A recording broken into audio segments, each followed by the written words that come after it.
저번 시간에는 외동묘 가정의 장단점을 알아봤는데요. 이번에는 다묘 가정의 장단점을 알아볼 시간입니다. 일단 많은 전문가들은 한 마리를 키우는 외동묘 가정보다 두 마리를 함께 키우는 다묘 가정의 장점이 많다는 의견인데요.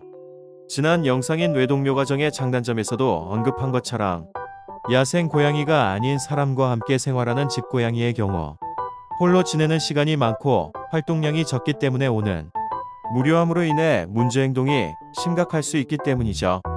하지만 모든 외동묘들의 문제행동이 심각한 것은 아니며 실제로 여러 마리를 키우는 것보다 혼자 지내는 것을 선호하는 고양이도 있는 것이 사실입니다. 이 부분은 다음 시간에 자세히 알아보도록 하고 오늘은 다묘 가정이 가진 장점과 단점에 대해 살펴보겠습니다. 다묘 가정의 장점. 실제로 한 마리를 키우다 두 마리를 키우는 집사분들은 행복지수가 높아진 것만으로도 다묘 가정을 추천하는데요. 한 마리 이상을 함께 키우는 다묘 가정의 장점은 무엇일까요? 다묘 가정의 장점. 사회성 발달.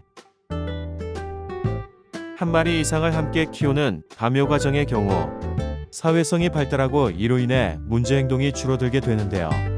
사람도 보면 혼자 자란 외동보다 형제와 함께 자란 아이들의 사회성이 발달하는데 이와 비슷하다고 생각하시면 될 것 같습니다.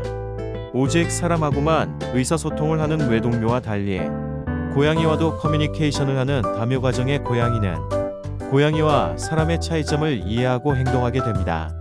또한 상대 고양이가 있다는 것만으로도 훈육에 도움을 주며 서로 물고 장난치는 과정을 통해 강도를 조절하는 법을 배워 사람을 아프게 무는 행동을 하지 않기도 하죠. 다묘 가정의 장점. 불안감 해소. 외동묘의 장단점에서 알려드린 바처럼 독립적인 성향을 가진 고양이지만 외로움을 많이 타기도 하는데요. 집사가 항상 함께 있어 주지 못하는 상황이라면 다른 고양이와 함께 생활하는 것이 고양이의 외로움을 줄이는데 엄청난 효과를 줍니다. 매일 10시간씩 홀로 집을 지키면서 느끼는 불안감으로 인한 스트레스를 줄여줄 수 있어요. 다묘 가정의 장점. 운동 부족 해소.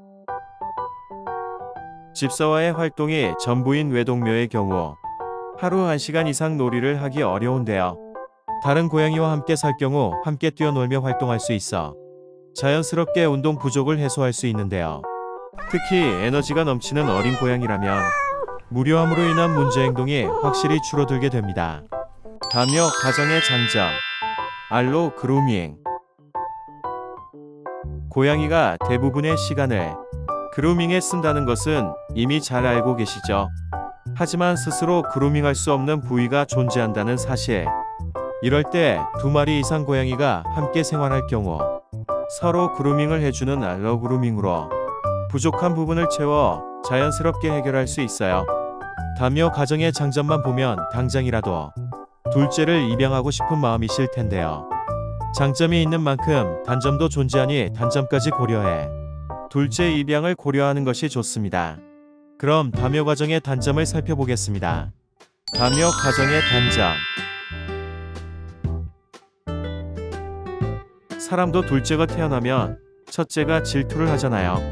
본인의 의지와 상관없이 독차지하던 부모님의 사랑을 동생과 나눠야 하고 어린 동생에게 신경 쓰는 것이 싫어서겠죠. 다묘도 마찬가지입니다. 보호자의 사랑을 나눠야 하고 공간을 나눠야 하고 다른 아이들과 갈등으로 인한 스트레스가 생기기 마련입니다. 이외에 어떤 불편함이 있는지 다묘 가정의 단점을 하나씩 살펴보겠습니다.